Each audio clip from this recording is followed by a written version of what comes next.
नमस्कार, मैं हूं कोमल शर्मा और आप देख रहे हैं हमारा राजस्थान बुलेटिन।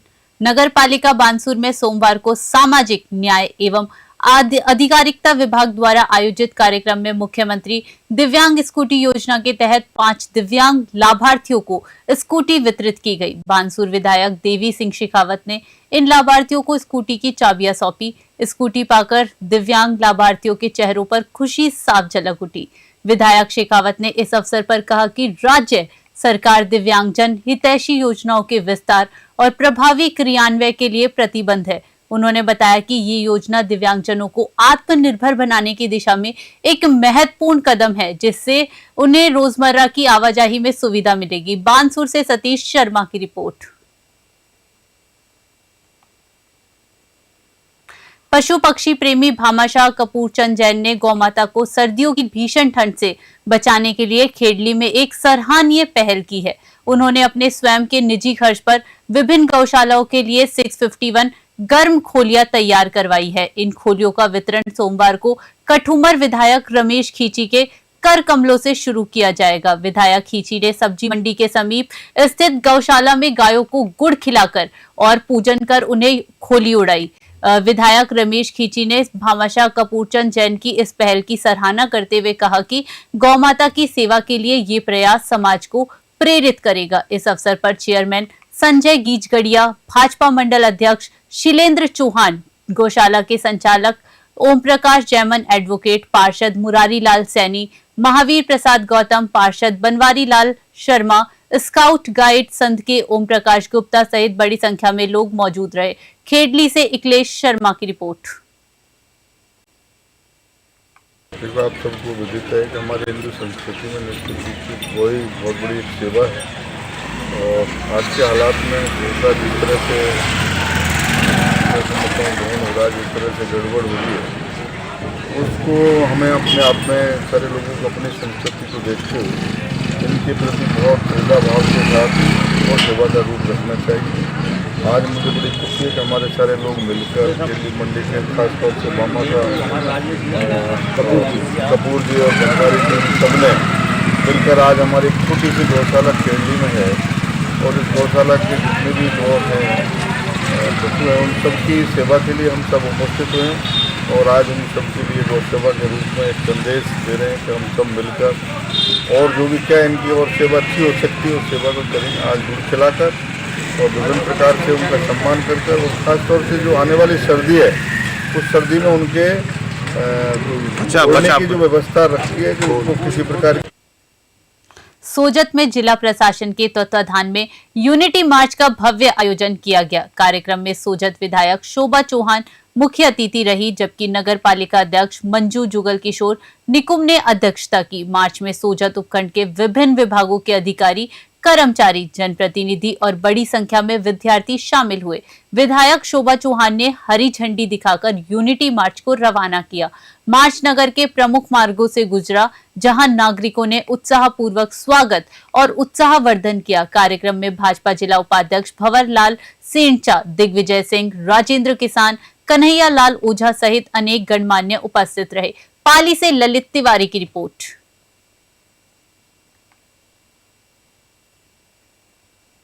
श्रीगंगानगर में अनुसूचित जाति या जनजाति आरक्षण मंच द्वारा राजस्थान के मुख्यमंत्री को पत्र लिखकर सरकारी मेडिकल कॉलेज का नाम बदलकर डॉक्टर बी.आर. अम्बेडकर सरकारी कॉलेज रखने की मांग की गई है। मंच ने अपने पत्र से जानकारी दी है कि श्रीगंगानगर लोकसभा क्षेत्र में लगभग 34% जनसंख्या अनुसूचित जाति या जनजाति की है और ये लोकसभा सीट आजादी के बाद से अनुसूचित जाति वर्ग के लिए आरक्षित रही है। संगठन का तर्क है कि उत्तरी भारत में बाबा साहब डॉक्टर बी.आर. अम्बेडकर के नाम से कोई बड़ा सरकारी संस्थान नहीं है, जिसके कारण दलित समाज का ये दावा कानून संगत और मजबूत हो जाता है। श्रीगंगानगर से साहब राम की रिपोर्ट। आज दलित समाज के प्रमुख लोग श्रीगंगानगर में सरकारी मेडिकल कॉलेज का नाम संविधान निर्माता, करोड़ों करोड़ों दलितों के मसीहा परम पूज्य बाबा साहब बी.आर. अम्बेडकर के नाम से करने के लिए माननीय जिला कलेक्टर महोदय को माननीय मुख्यमंत्री के नाम आज मांग पत्र देने के लिए हम लोग आए हैं। हमारी मांग है कि गंगानगर लोकसभा क्षेत्र में दलित समाज की जो आबादी है करीब 34% है और आज़ादी के बाद 1952 से हुए प्रथम चुनाव के बाद ये क्षेत्र जो है वो एससी वर्ग के लिए आरक्षित रहा हुआ है। उत्तरी भारत के अंदर कहीं भी बीकानेर डिवीजन की बात कर लें तो उत्तरी भारत की बात कर लें तो कहीं भी संविधान निर्माता के नाम से कोई सरकारी बड़ा संस्थान नहीं है। इसलिए समूचे दलित समाज की ओर से आज हम लोग प्रमुख लोग पहुंचे हैं और सरकार से मांग कर रहे हैं, माननीय मुख्यमंत्री महोदय से मांग कर रहे हैं कि सरकारी मेडिकल कॉलेज जिसका कोई नाम नहीं है उसका नाम संविधान निर्माता परम पूज्य बाबा साहब अम्बेडकर के नाम से घोषित करने का कष्ट करें। सोजत में सोमवार को सक्षम दिव्यांग सेवा केंद्र ट्रोमा भवन में सक्षम दिव्यांग जन चेतना रथ यात्रा का आयोजन किया गया। विधायक शोभा चौहान ने रथ यात्रा को हरी झंडी दिखाकर रवाना किया। विधायक चौहान ने इस अवसर पर कहा कि दिव्यांग जनों को सरकारी योजनाओं का अधिकतम लाभ मिलना चाहिए और समाज व सरकार हर कदम पर उनके साथ खड़े हैं। कार्यक्रम की अध्यक्षता समाज सेवी अनूप सिंह लखावत ने की। इस मौके पर नगर पालिका चेयरमैन मंजू, जुगल किशोर निकुंभ, पुलिस उपाधीक्षक रतन देवासी, जिला संरक्षक डॉक्टर सौरभ गौड़, जिला उपाध्यक्ष डॉक्टर एचएन योगी और जिला अध्यक्ष मनोहर लाल जोशी सहित कई गणमान्य लोग मौजूद रहे। कार्यक्रम का संचालन दिव्यांग सेवा संस्थान पाली द्वारा किया गया। पाली से ललित तिवारी की रिपोर्ट।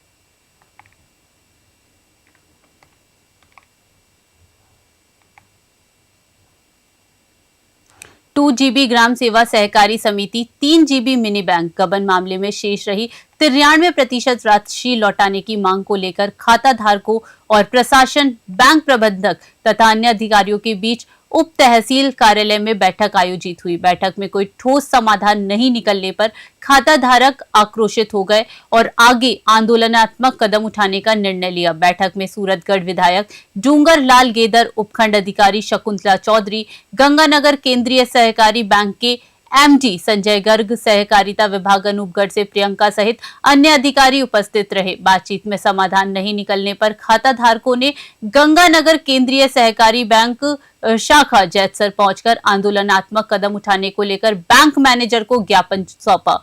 जैतसर से डीडी पारिक की रिपोर्ट।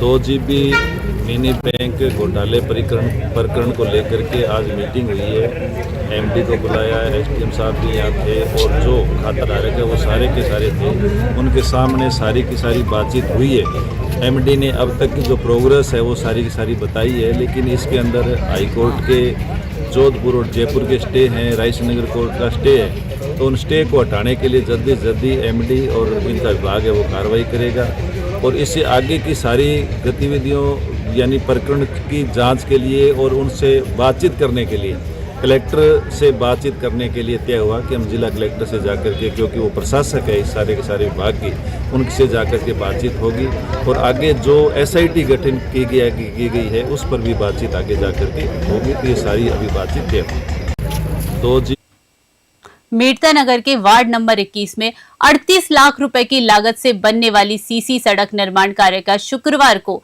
विधिवत शुभारंभ किया गया। इसका उद्घाटन पालिका अध्यक्ष शोभा लाहौटी ने किया। इस अवसर पर जनता प्रधान संदीप चौधरी, विधायक प्रतिनिधि अशोक कलरू, पार्षद राजेंद्र सांखला तथा पार्षद राम सुख मुंशी उपस्थित रहे। उद्घाटन समारोह में संबोधित करते हुए अध्यक्ष लाहौटी ने कहा कि मीरा नगरी मेड़ता सिटी में विकास की कोई कमी नहीं रखी जाएगी। शहर के प्रत्येक वार्ड में योजनाबद्ध तरीके से विकास कार्य प्रगति पर है। पालिका प्रशासन ने बताया कि ये सीसी सड़क निर्माण कार्य पूर्ण होने पर वार्ड वासियों को आवागमन में बड़ी सुविधा मिलेगी। मेड़ता सिटी से सुशील दिवाकर की रिपोर्ट। राजस्थान शहरी आधारभूत विकास परियोजना के तहत नाथद्वारा में चल रहे करोड़ों रुपए के 24 घंटे पानी की सप्लाई वाले प्रोजेक्ट पर अब घटिया निर्माण सामग्री के इस्तेमाल का आरोप लग रहा है। 3 महीने पहले पाइपलाइन बिछाने के लिए खोदी गई सड़कों पर किए गए पैच वर्क की पोल खुलने लगी है। मरम्मत किए गए स्थानों में से डामर की कमी के चलते अब मिट्टी बाहर निकालकर बिखरने लगी है। ये स्थिति सड़क पर आने जाने वाले वाहनों के फिसलने का खतरा बढ़ा रही है। जिससे शहर के लोगों के लिए बड़ी परेशानी खड़ी हो गई है। सवाल ये है कि करोड़ों रुपए के इतने बड़े प्रोजेक्ट में घटिया मटेरियल का इस्तेमाल होने के बावजूद संबंधित ठेकेदार के खिलाफ कोई कार्यवाही क्यों नहीं हो रही। आरोप है कि जिम्मेदार अधिकारी और स्थानीय राजनेता इस गंभीर मामले पर पूरी तरह मौन है। नाथद्वारा से ब्यूरो रिपोर्ट। भीलवाड़ा जिले के खामोर गांव की 54 वर्षीय अशिक्षित विधवा मुन्नी देवी दारोगा पिछले 6 महीनों से अपनी विधवा पेंशन के लिए सरकारी दफ्तरों के चक्कर काट रही है। तकनीकी गलती के कारण प्रति माह 1250 रुपए के हिसाब से कुल 7500 रुपए की पेंशन राशि किसी अन्य महिला के खाते में चली गई, जिससे मुन्नी देवी का जीवन यापन संकट में पड़ गया। 6 माह तक पेंशन न मिलने पर ग्रामीणों की मदद से मुन्नी देवी ने ट्रेजरी कार्यालय जाकर जांच करवाई तो सामने आया कि राशि आसिंद स्थित पंजाब नेशनल बैंक की एक अन्य महिला के खाते में ट्रांसफर हो रही है। पंचायत समिति प्रसार अधिकारी सूर्य प्रकाश शर्मा ने बैंक को ईमेल भेजा, लेकिन बैंक का कहना है कि उन्हें कोई ईमेल प्राप्त नहीं हुआ। पंचायत समिति के पत्र के अनुसार बैंक मैनेजर ने गलत खाते में गए पैसों को तो होल्ड कर दिया है, लेकिन भुगतान वापस करने के लिए जयपुर ट्रेजरी से पूरी डिटेल आने का इंतजार है। ये मामला सरकारी तंत्र की लापरवाही और गरीब अशिक्षित लाभार्थियों के प्रति संवेदनहीनता को दर्शाता है। भीलवाड़ा से खामोर से ग्राउंड रिपोर्ट। मेरे गांव की एक गरीब विधवा औरत है जिसका नाम मुन्नी देवी वाइफ ऑफ दुर्गालाल दरोगा है, जिसकी पिछले 6 महीनों से पेंशन ट्रेजरी ऑफिस के द्वारा आसिन के एक चैनपुरिया गांव में सीता देवी नारायण सिंह के खाते में 6 महीनों की पेंशन मार्च 2025 से लेकर अगस्त 2025 की जो पेंशन है विगत 6 महीने की, वो सारी पेंशन सीता देवी के खाते में चली गई। मुन्नी देवी की पेंशन, मुन्नी देवी एक विधवा औरत है, इसके आगे पीछे कोई नहीं है, ये गरीब तबके की औरत है, ये इधर उधर भटक रही है, इसके खाने के लाले पड़ रहे हैं। सरकार इतनी अंधी क्यों हो रही है, क्यों ट्रेजरी वाले इधर उधर कर रहे हैं? यदि ट्रेजरी के द्वारा गलती नहीं हुई तो गलती हुई का पहले भी पेंशन उसी खाते में आ रही थी, तो उस खाते से पेंशन विगत 6 महीने के लिए पेंशन आसिन के खाते में कैसे गई और वापस विगत 2 महीने में पेंशन इसी मुन्नी भाई के खाते में रेगुलाइज कैसे हुआ? ये कहीं ना कहीं सरकार के ट्रेजरी द्वारा की बाबू ऑफिसर द्वारा कहीं ना कहीं कुछ ना कुछ घोटाला किया गया, या मिली भगत है, सीता देवी उसके रिलेशनशिप में है ट्रेजरी वालों के, ऐसा कुछ ना कुछ किया है। इस पे ध्यान दे सरकार। ना क्या हमारी पेंशन बंद रहेगी, ई मित्र वाला ना क्या आज सही पर जाओ, सही पर वाला क्या आसिन बैंक में भरीगी, बैंक वाला क्या भाई जयपुर जाओ, मांगा गाड़ी घोड़ो चाल लेना मन ले जाओ कौन, मुँह विधवा मारा आगे पाचे कोई कौन, माँ गरीब मन्ना का। सीकर जिला पुलिस अधीक्षक प्रवीण नायक नूनावत द्वारा चलाए जा रहे अवैध मादक पदार्थों के खिलाफ विशेष अभियान के तहत फतेहपुर पुलिस ने एक बड़ी कार्यवाही को अंजाम दिया है। फतेहपुर कोतवाली पुलिस अधिकारी महेंद्र कुमार ने बताया कि उन्हें कस्बे के लक्ष्मीनाथ नगर वार्ड नंबर 52 निवासी सुरेश माटोलिया के पास अवैध मादक पदार्थ छुपाकर रखे होने की सूचना मिली थी। सूचना पर पुलिस जाब्ते के साथ मौके पर पहुंचकर अवैध मादक पदार्थ को जब्त किया गया और आरोपी सुरेश माटोलिया को भी मौके से गिरफ्तार कर लिया गया। फिलहाल पुलिस आरोपी से पूछताछ कर रही है और मामले की विस्तृत जांच जारी है। सीकर से दुर्गा सिंह कुमावत की रिपोर्ट। कल अवैध गांजा पदार्थ और डोडा पोस्त और अफीम के खिलाफ कार्रवाई की गई। हमारे पास सूचना मिली थी कि यहाँ कस्बे फतेहपुर में ही कोई लक्ष्मीनाथ नगर है, वहाँ कोई सुरेश माटोलिया है, वो काफ़ी टाइम से ऐसा कर रहे हैं अवैध मादक पदार्थों की कार्रवाई। तो इस कार्रवाई के लिए हमने टीमें बनाई। टीम में आज सूचना के लिए लगाई टीम थाने से, तो टीम की कड़ी मेहनत से जानकारी में आया कि ये सुरेश माटोलिया अपने घर से ही अवैध मादक पदार्थ का बेचान करता है, बाहर से लाके यहाँ बेचान करता है, नशे का व्यापार कर रहा है। इस पर हम टीम बनाकर मैं गया, वहाँ तलाशी ली, दबिश दी। दबिश दे के उनके घर से हमने करीबन 11 किलो 500 ग्राम तो गांजा जब्त किया है और 39 किलो और 320 ग्राम डोडा पोस्त और करीब 1.013 ग्राम अफीम जब्त की है और उनको एनडीपीएस में प्रकरण दर्ज करके गिरफ्तार किया गया है। नशे के खिलाफ अब जहाँ से ला रहे थे उन स्रोतों के बारे में जानकारी कर रहे हैं। प्रकरण दर्ज करके तफ्तीश रामगढ़ शेटान एसएचओ श्री प्रकाश जी तफ्तीश करेंगे। और जॉबनेर स्थित विद्युत निगम कार्यालय में सहायक अभियंता दिनेश कुमार जाजोरिया के कथित तानाशाही रवैये के खिलाफ कर्मचारियों का गुस्सा भड़क उठा। जॉबनेर, हिंगोलिया और करंट सर के जेईएन सहित तमाम तकनीकी कर्मचारियों ने आज सांकेतिक धरना दिया। कर्मचारियों ने एईएन जाजोरिया पर दुर्व्यवहार करने और बेवजह प्रताड़ित करने का गंभीर आरोप लगाया। कर्मचारियों ने बताया कि सहायक अभियंता नियमित रूप से जॉबनेर स्थित कार्यालय पर उपस्थित नहीं होते हैं, जिसके कारण आम उपभोक्ताओं के बिजली संबंधित कार्यों का निस्तारण नहीं हो पा रहा है। उन पर बैठकों में भी अनुपस्थित रहने का आरोप है। मामले की सूचना पाकर अधिशासी अभियंता बालाराम मौके पर पहुंचे और कर्मचारियों की समस्याओं को सुना। कर्मचारियों ने विभिन्न मांगों और सहायक अभियंता के मनमानी रवैये तथा मानसिक दबाव बनाने के खिलाफ ज्ञापन सौंपा। जॉबनेर से ब्यूरो रिपोर्ट। उच्च नीति है, इनकी कार्य प्रणाली से संतुष्ट नहीं है। वो न तो ऑफिस में आता है, न इनकी बात सुनता है, न कोई काम करता है। हर आदमी से लड़ाई झगड़ा करता है, इसलिए ये लोग परेशान हैं। मेरे पास इन्होंने ज्ञापन दिया, मैं साहब को भी अवगत करा दूंगा इस बात से। कार्य से सीट पे नहीं बैठना, प्लस जो भी कर्मचारी कहें उसको धमकाना, बदले की कार्रवाई करना, इस तरह की मतलब अच्छा व्यवहार नहीं है। बिल्कुल कहीं से भी ऑफिशियली और शिष्टाचार दोनों व्यवहार ठीक नहीं है। आगे तो हम उच्च अधिकारी को अवगत कराएंगे, उच्च अधिकारी करेंगे सर आगे कार्रवाई तो इसकी। और मैं पहले भी इसके व्यवहार के संबंध में पहले भी बार बार टाइम पे उनको अवगत करा चुका हूँ उच्च अधिकारी को कि इसका व्यवहार ठीक नहीं है। इसका अपने अधीनस्थ प्लस अपने उच्च अधिकारी दोनों के प्रति ही व्यवहार ठीक नहीं है कुल मिलाकर। ठीक है सर। और भी ठीक नहीं। जो कंप्लीट स्टाफ यहाँ पे है, सभी अधिकारीगण हैं, एक्शन साहब भी हैं और हमारे मंत्रालय कर्मचारी भी है, टेक्निकल कर्मचारी भी है। ये सभी उनकी जो कार्यशैली है उससे प्रताड़ित है। डेली उनका एक ही काम है यहाँ पे आने के बाद में ऑफिशियली काम पे ध्यान ना देके और सबके साथ में दुर्व्यवहार करना, सबको कारण बताओ नोटिस देना। काम करते हुए भी उनका यही है कि कारण बताओ नोटिस दो। कोई भी फाइल कंज्यूमर से हम लेते हैं तो उनको हम इसलिए फाइल देते हैं कि आप एक बार चेक कर ले, कोई भी कमी हो तो आप हमें बताएं, हम दूर करवा दें। तो उसका जवाब वो मौखिक ना देके और हमें लेटर से बात करते हैं। और कभी भी उनसे हमने मतलब जो उम्मीदें की थी कि भाई इनका व्यवहार सही रहेगा, वो कभी भी उस उम्मीद पे खरे नहीं उतरे। तू तड़ाके से वो बात करते हैं और बाकी सब परेशान है जो आपके सामने है। एक्शन साहब ने आश्वासन दिया है कि हम 7 दिन का उनको एसी साहब को अवगत करा दिए। 7 दिन का उनसे हम समय ले रहे हैं कि भाई 7 दिन में इन पर कोई भी उचित कार्रवाई करे। बाकी 7 दिन में कार्रवाई नहीं करते तो हम अगले सोमवार को वापस यही बैठेंगे और अनिश्चितकालीन बैठेंगे, कोई भी कार्य नहीं करेगा। अलवर शहर में सोमवार को नगर निगम की टीम ने बड़े पैमाने पर अतिक्रमण हटाने की कार्यवाही की। इस अभियान का नेतृत्व नगर निगम आयुक्त सोहन सिंह नरूका ने किया। निगम टीम सुबह ही बजाज नगर, मुख्य बाजार और आसपास के क्षेत्रों में पहुंची, जहां सड़क किनारे और फुटपाथों पर किए गए अवैध कब्जों को हटाया गया। उन्होंने बताया कि बार बार चेतावनी के बावजूद लोगों ने स्वयं अतिक्रमण नहीं हटाए, जिसके कारण मजबूरी में कार्यवाही करनी पड़ी। कार्यवाही के दौरान अवैध शेड बोर्ड, प्लेटफॉर्म और ठेलों को हटाया गया। आयुक्त नरूका ने चेतावनी दी कि अतिक्रमण हटाने के बाद इन क्षेत्रों में स्थायी व्यवस्था बनाई जाएगी ताकि दोबारा कब्जे ना हो और भविष्य में दोबारा अतिक्रमण करने वालों के खिलाफ सख्त कार्यवाही की जाएगी। अलवर से प्रदीप गोयल की रिपोर्ट। कई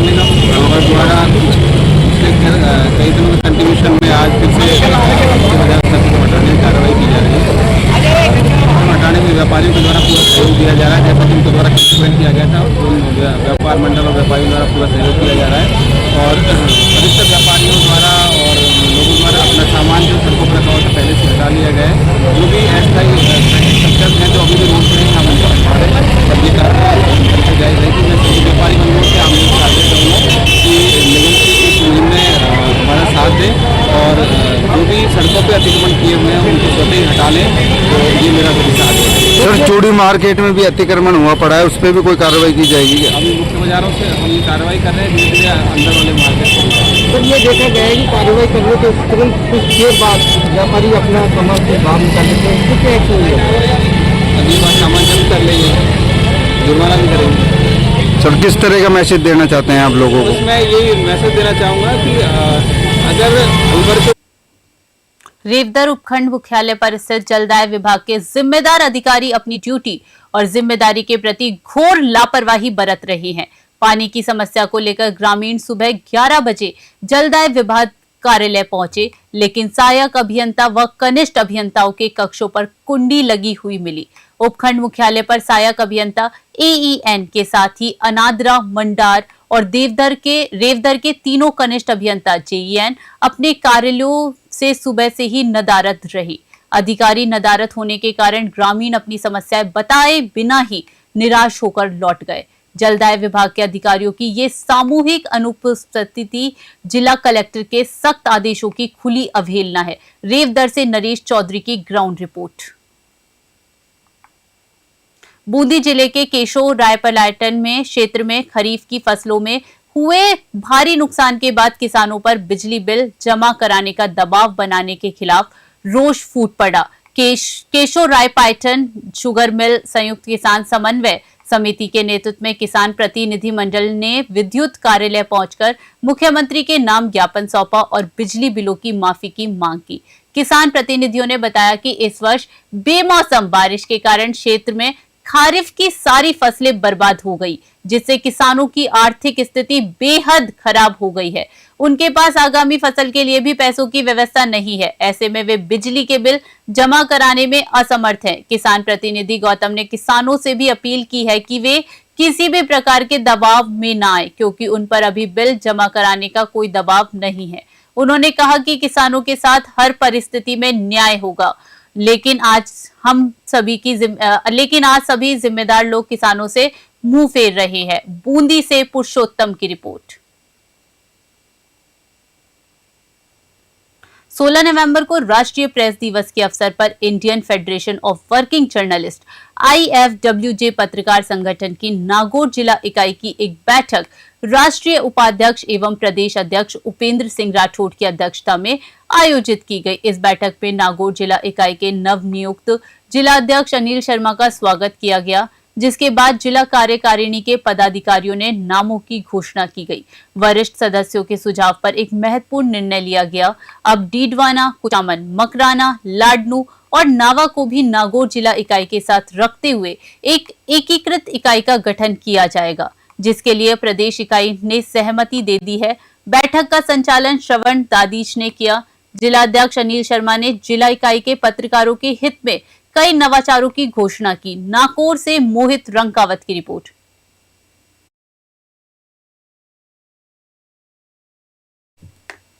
फिलहाल खबरों में इतना ही। देश विदेश की बड़ी खबरों के लिए बने रहिए News 21 पे। नमस्कार।